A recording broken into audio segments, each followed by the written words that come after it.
YouTube than just on the Tactical Sovereignty TalkShoe channel. And the reason why is because I think maybe I get some more feedback here. And so at the end of this, I'm going to be asking a couple questions, give you some options, and I would love some feedback because I'd love to know what people are interested in. I've looked at a lot of things. I mean, a long time ago, I decided to turn off all kinds of outside media and things like that, just so I could focus on what was really important and learn the things that we weren't taught. Because I think we all realize there's a lot of things that we were never taught about. And I'll be giving those options at the end here, but there's some things I think people need to consider. And I titled this, Where Are You in the Recipe of Mankind? And the fact is, all of us play a part. We all play a part in this recipe of mankind. I don't want anybody to be triggered because I'm wearing a Knights of Malta cross or whatever on it. Hey, it's a great conversation starter when you're out with the general public and talking to people, and because there really is such a thing in real life. But here's something I want people to consider. You know, I've spent different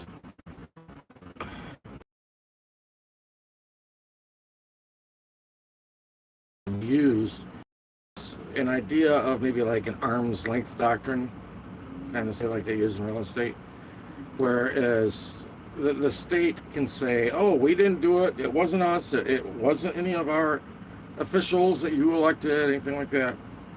It was an agency or an organization or a sub agency or organization that was performing these things. And that's what they've used. It was decided, gosh, 60, 70 years ago, that assassination of another leader was not authorized.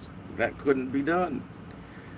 So in stepped in all of these maybe black projects, if you will, things like that. But they're done by these agencies and organizations.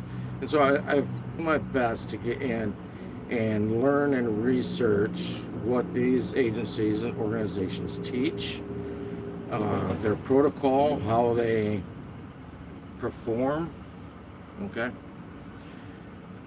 And you go through the timeline of history, okay? Dominican Republic, 1961. Vietnam, 1960. Brazil in 1964. Chile in 1973, on and on. And it's happened up through the 80s and into the 90s. We can name all these little skirmishes or wars that people have been in. But what do they do? One of the things that frustrates me today is I hear a lot of people talking about, oh, it's on the ground, or they're up on the Canadian border, or they're over on the left coast. They're over at California. They've been hiding inside pods, shipping pods, for the last year and a half. I don't know what they're eating or where they're crapping at, but I wouldn't want to be in one of those if that's the case. That's not what's happening. War has gotten a lot smarter. It's gotten a lot better. And these dates that I mentioned, starting back in the early 50s, like with Iran, these are best evidence of it. And you look and see what they did within those countries before any boots go on the ground, before they have to utilize an idea of assassination. They're going to first step in and they fund the opposition. They're behind the opposition. They're the ones funding them, giving them the money. That way they can escalate.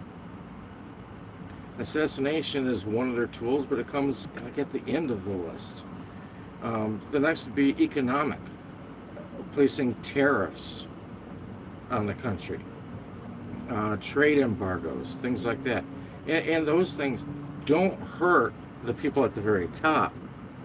It hurts the people at the bottom. So what they're hoping for, what the state is hoping for, is a bottom-up movement to try and influence the country. So they use economic. One of probably the best things that trigger people that's used because people are glued to it all the time is the media. Whatever news channels, whatever the talking pundits are saying, people believe them. I have no idea why people believe everything they say. I mean, you can look at Fox Business News. They use Sandra Smith. Sandra Smith used to be a swimsuit model and trying to get her way into more media ventures and get on television. And boom, all of a sudden the swimsuit model was zero education in anything economic. I don't know if she could even balance a checkbook. All of a sudden she becomes, one of the talking heads on Fox Business News. And these old men sit there and they suck it up and believe everything that she's reading off the teleprompter. All right. And at the end of this, what they're really doing is they're destabilizing people because they want to create chaos. Do any of these things sound familiar today? Hey guys, thank you. I see a few people hitting the chat here on the live. That's pretty cool. These things should be easily recognized because these are things that have been laid out long ago that would be used to take over a nation. Number one was demoralization, okay, which is generational. It can take time. They found out it doesn't really take that much time. Number two was destabilization. When I mention destabilization, I want people to think about this concept.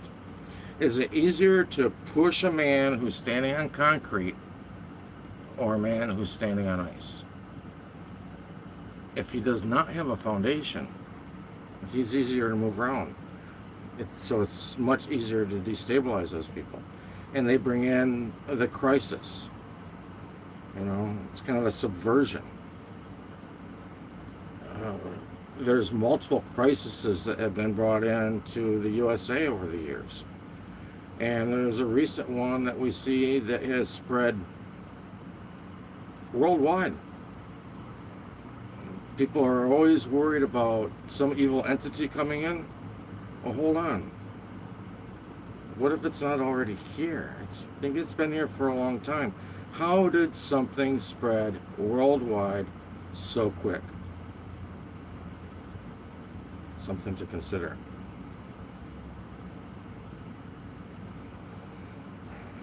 And the last thing they bring in is normalization. And remember previous President Barack Obama, one of the first things he started talking about is the new normal.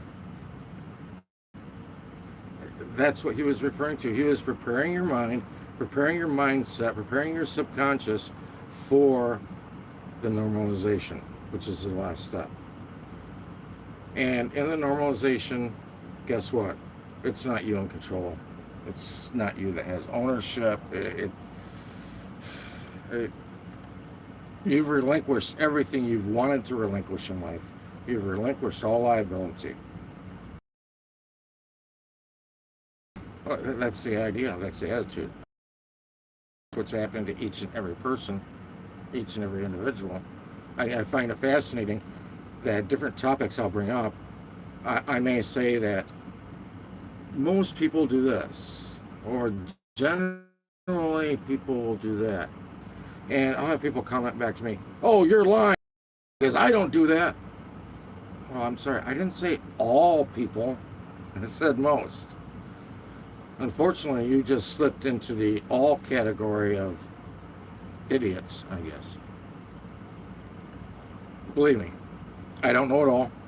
All I know is things I've studied, things I've looked at. And the only way you can judge the future is by looking at the past. I spent the last couple of years, a good chunk of it, while things were shut down, spending time looking at the past, looking at history, looking at what happened. Like, for instance, when something such as a pandemic would come up, what would occur? Oh, guess what? Within a few short weeks, 40% of the population would be gone. We don't see that today. So obviously that's not what's happening. You know, I think people need to comprehend something, that the more you learn, the more you research, the more you're really going to learn what you don't know. It's referred to as a Dunning-Kruger effect. One of the best examples I saw of it was a guy, a real story, a guy who wanted to rob a bank. And he was looking at information, which I'll touch on in a minute, regarding invisible ink. And he saw one of the ingredients of invisible ink was lemon juice. So he covered his face with lemon juice, sprayed lemon juice all over his face, and went in and robbed a bank. Not just one, but a second and a third. And in fact, he even looked up and smiled at the cameras as he walked by. And when they caught him, he was shocked. He was like, but I used the juice. Perfect example of Dunning-Kruger effect. Yeah, people get a little bit of knowledge, a little bit of information, and they think they know it all. Well, I'm sorry, the more and more you research, the more and more you're going to learn. You don't know crap. There is so much more going on out there. There's so much more happening behind the scenes that you've not been privy to at all. Well, I mentioned that at the end of this video, I wanted to give some options to people. I've done a couple videos with a friend, Haya, regarding the PMA, or private associations, and how you structure one of them. I think that's extremely important. Those are the things that run the world today. In fact, Harold Quigley told people in his writings that that is what would happen in the future. And that is what's happening in the future. And I think that the best thing that people can do is take the tools that they are using and use them as well for yourself. So if people want to hear about PMAs, let me know. Comment below. Second option would be preliminaries for the Law of Nations. The Law of Nations, almost 700 pages long. It's a big ass book. I've read it. But I think that if people went through the preliminaries can be anywhere from a short paragraph to almost a page long, and there's only 28 of them from my memory. I could go through those and give some commentary on each one. Another one that I would love to do, and I probably should do, is the 50-year-old, it's referred to as a 50-year-old prophecy, referred to by Dr. Day in Pennsylvania. He was, I don't want to say Illuminati, he was one of the insiders. He was saying, this is what we're doing. This is what's going to happen. And he did this 50 years ago, over 50 years ago, in fact. He did it in 1969. And the things he laid out have totally come true today. And I think that would be a good video to cover, although that should probably be in 2 or 3 videos, just because there's a ton of info out there regarding that. So let me know what you think in the comments below.